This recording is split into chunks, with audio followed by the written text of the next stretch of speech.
You're very welcome back to the programme. Now, today is Good Friday, a day traditionally associated with fasting and solemnity and the Stations of the Cross. Many will be observing those very same traditions today. But in an increasingly secular Ireland, what place do these Christian feast days have? And what, if anything, are we losing by choosing to stop observing them for those who do? Well, I'm joined now by the Most Reverend Pat Storey, Church of Ireland Bishop of Meath and Kildare, by Michael Nugent of Atheist Ireland, and also by the soprano singer Celine Byrne. Good morning, and thank you all very much indeed for coming into us.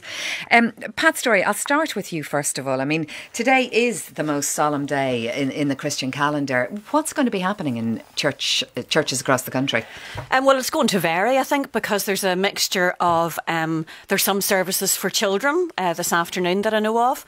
Some folk are having what is called messy church, which is around children and crafts, and they're going to be celebrating through that. And then there'll be traditional services this evening as well.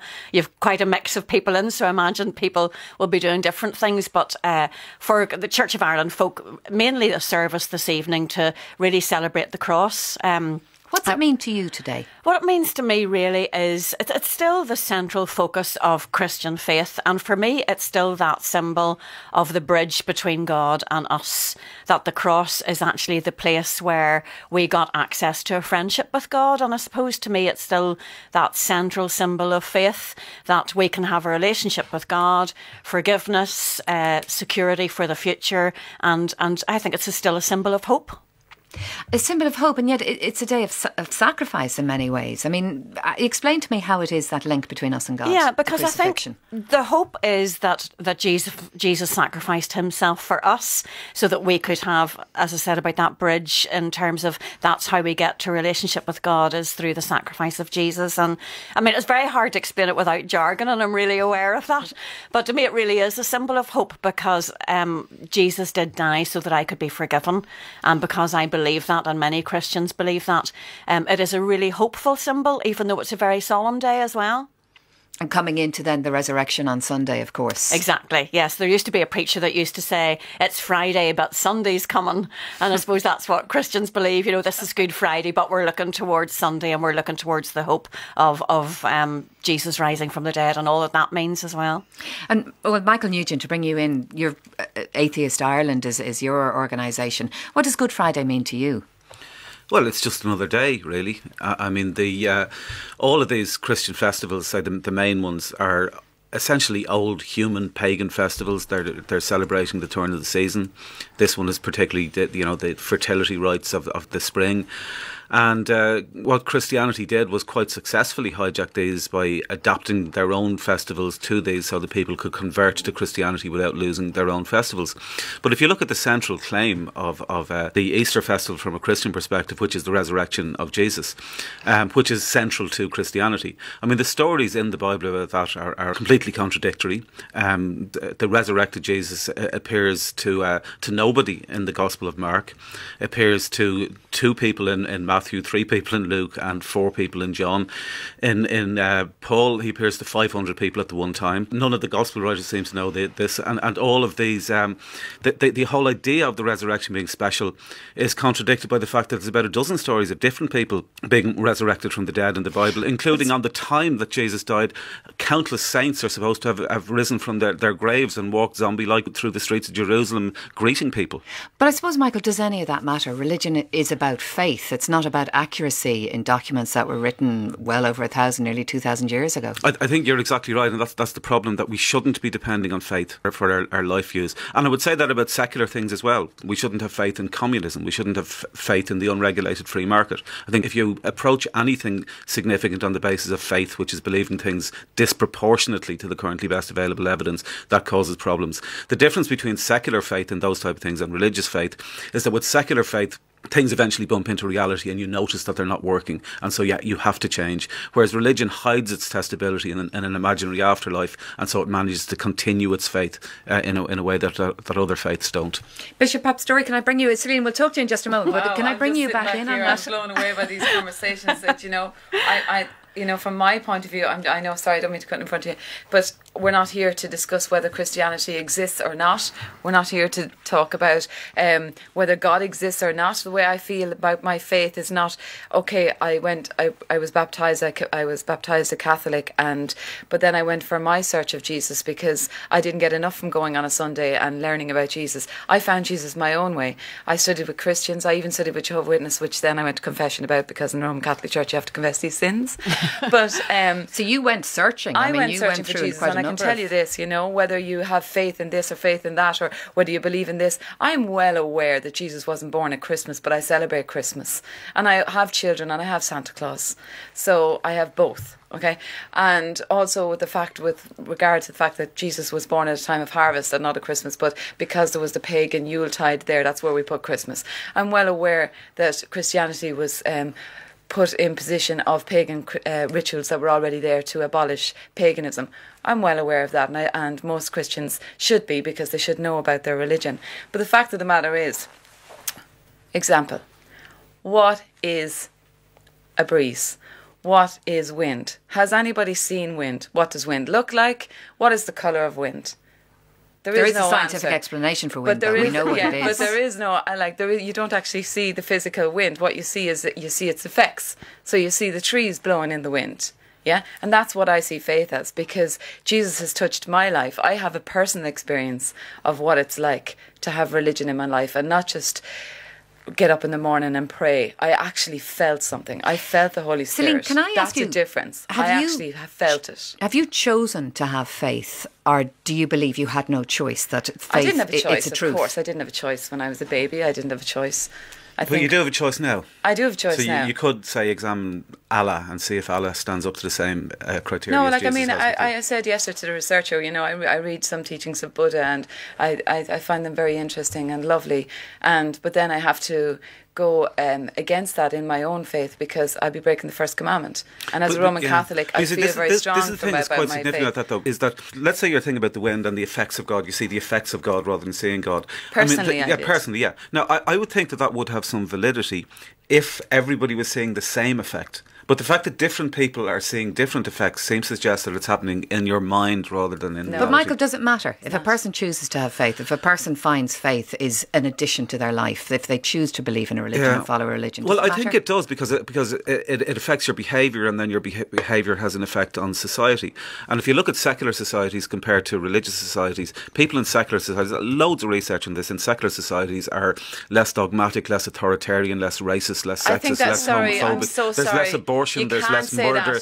You can, there's studies that show there's less murder, there's less abortion, You're brushing everybody less with the teenage same pregnancies. Let me bring Bishop Pat Storey back in here. Secular societies. What about in that some point? ways, I think that is almost the wrong conversation. I think on Good Friday, I'm not on here to debate the accuracy or not of Christian faith, although I do believe it's a combination of fact and faith. But I'm here to say, look, for most of us, we need hope in life. And I respect Michael's beliefs, but I don't think that they bring hope to anybody.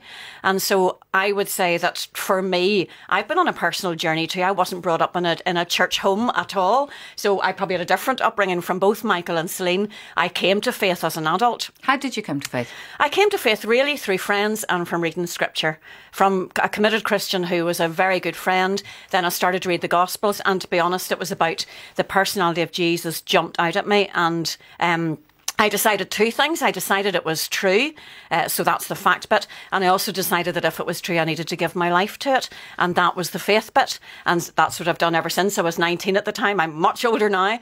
But it's been for me a journey, but also a life of incredible hope whenever, particularly through difficult times. And I think people need that. It's not good enough to say, oh, well, we're just here on our own. And I don't believe that's true for an instant. Why do you say that I don't have hope? No, I'm saying I have hope. I She didn't did say. actually, yeah. I apologise if I did say that. I didn't mean that at all. I meant that there's a very specific hope through Christian faith that I believe is true, and that it's a mixture then of fact and accuracy, but also of faith, because it cannot be proven. Yeah. Michael, can I go back to your point? You were saying that in secular societies, I think you listed a number of ways in which those societies are more tolerant than societies where there is religion. Is it a chicken and egg situation, though? In societies where there is more difficulty, maybe people need religion more and therefore practice religion more. And in societies where things are a little more sorted, there's less need. Yeah, I think you're probably right. I think that probably is the direction. And there's a group called the World Values Survey that's a team of interdisciplinary social scientists around the world that have been studying human values. And what they seem to be finding is that around the world, that when people are focusing on survival values, traditional religious values are strongest in society. Then when things like investment in health and education and democracy and kind of perceived self-control of your life take hold, individuals move away from survival values towards self-expression values, and that triggers societies moving away from traditional religious values towards secular rational values. And that's the pattern around the world, with the exception of Africa. Everywhere else in the world, at different speeds, at different places, individuals are moving towards self-expression values and societies are moving towards secular rational values. You're disagreeing with that point? I don't agree with that at all. I mean, I think that, I know Michael said something earlier that I would want to, that I would want to refute, and that is that, I find Michael very dogmatic, so it's not just religious people who are dogmatic. Well, no, because I accept everything I say. I accept that I might be mistaken. I'm not dogmatic about anything. Pat, but continue. Then you're arguing everybody else's point, so it would... No, I don't agree. There's lots of places in the world where Christianity is growing, and it's not just in Africa, and I would want to refute that as well. But I suppose within Ireland it is not growing at the moment. You would have to say that, well, certainly mass attendance is down. There are lots of new churches springing up. I mean, I think when we look at the institutional churches, I agree we have a huge task on our hands. But there are lots of little new churches growing up all over Ireland with very vibrant faith. So I don't want to look at just mainstream churches, because I think that's not fair. And I'm not denying that we have huge challenge on our hands in terms of bringing faith, particularly to the next generation. But there are lots of very new churches springing up, some of them with a lot of new Irish. And they're extremely vibrant churches, and they are growing. People are looking for faith. I know, like I'm a young woman here, I'm younger than my two colleagues here. You are indeed. And but I'm looking, my friends, they're looking for faith, but I have an awful lot of friends who don't go to church, and then they use this excuse that because of the problems that happened within the institutions, within the Catholic faith, that's why they don't go to church. You see that just as an excuse. You don't think that they can be validly believing that. Yeah, but I know by them, because I know my friends. I know Celine, by them they're looking for something. And why and were I you talk looking about for my something? faith. Tell us what brought you to look for religion. Well, I won't be talking about the past because they're not my sins to tell, they're other people's sins to tell, but I suffer from depression because of things that happened, and I was always yes, depression is another thing as well. It's mental health, and he made a point earlier. That it's whatever you believe in, it's your choice. You don't want. It's just really difficult. I don't really want to get into a conversation about depression, but through prayer, I found a way out of depression.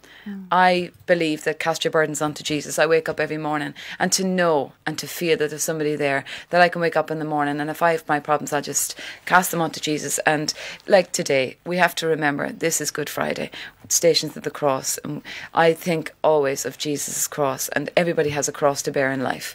And the fact that he died for us just makes me feel so good about myself. And also I have 3 children as well. They have faith passed on through me, but I have an 18-year-old son who made a choice not to do Lent this year and not to give up anything, but that's fine. But he still goes to Mass, and he still has faith, and during his exam period he was praying, and does your husband practice? He does. Like, I'd be more into, that's wrong terminology, but I would go to Mass as much as I could, because the transubstantiation means a lot to me, and the nourishment means a lot to me. But my husband is a wonderful man, better Christian, I think, than I'll ever be. But faith means a lot to us, but also for our children as well, because we as parents try to do the best as parents, but also the fact of having religion in our lives and in our homes gives morals for the children also. Pat, can I ask you, Celine talks about coming to religion, the help that religion gave her through difficult times. You say you were 19 when you embraced religion. Yeah. Was there a reason that you were looking for some help in your life? Genuinely, for me, I don't think there was. I actually was brought up to be this is one of my struggles with God. I was brought up to be a very independent person, and that's my big sin sin, actually, is independence from God, I think. So I wasn't looking for something. I wasn't feeling a desperate need. I mean, I have since. But when I was 19, I was having a ball. I was in my first year in university. It actually genuinely, for me, was starting to read the Gospels and thinking, gosh, if this is true, I need to do something about this. So there wasn't a gap you were trying to fill in your life? No, I mean, as I say, there has been since, and the big message I'd want to get across is similar to Celine, that when you go through difficult times, there is hope and there is somebody there. I've never felt alone since, but I wouldn't say it was out of huge need. Well, and Michael, can I ask you the converse question? I mean, you were born into a religious household. What was the point that made you decide, actually, no, I don't believe in the existence of God? Well, ironically, in the context of this discussion, it was Easter. When I was in primary school, we had a school project to do over the Easter holidays once, which was to read the Gospels and rewrite them in our own words. And I used to take school really seriously. And I don't know if you remember, there was copybooks in those days with lines at the bottom of the page to write and space at the top to draw pictures. Oh, yeah, I had them. Yeah, and I used to draw cartoons of superheroes from comic books at the time. And as I was doing this and drawing the stories and writing them, it kind of dawned on me that this is the same as the superheroes in my comic books, that Jesus is like a superhero character. And from then on, I just saw it in the same context, that this was a story that had been made up. What age did you say you were about? It was, I can't remember the exact age, but it was primary school. So maybe 9, 10, that kind of age. About that possibly, yeah. And, did you question that at all? I mean, because... Well, I tell you, for a long time, I would have described myself as an agnostic rather than an atheist. I would have said, look, I don't know, because I mean, it's possible that there might be a God, and who knows. So, but then the reason I started to see myself as an atheist rather than an agnostic, or both, I think, is because I realised that I was applying different criteria. I was applying too strict criteria. You can't prove anything for certain. What you do is you say, on the basis of the available evidence, what's most likely? And it seems that there's much more likely that humans have invented the stories of gods than that there actually is a God. Now, that's in terms of the actual, or if there is a God, is it Thor? Is it Zeus? Is it Allah? Is it Yahweh? Is it Jesus? There's so many different variations of it. So whatever about there being something that created the universe, I'm quite open to that idea. But all of these individual stories of specific gods, it seems far more likely that those stories have been invented by humans than that they're actually true. But as you say, Michael, it is a choice, isn't it? We don't know. We don't know how the universe came into being. Anything. There is no definitive answer. Well, we know from a split second after the Big Bang how it happened. What we don't know is what happened before. But it's the split second before, isn't it? That's right. That's the huge question. But you can't just... The correct answer to that is to say, we don't know what happened before. It is not to invent an answer. Pat, your reaction to that? I mean, that comes across as very rational, Yeah, it's rational, but it's conjecture. It's one of a number of things that people choose to believe. But it's backed by evidence.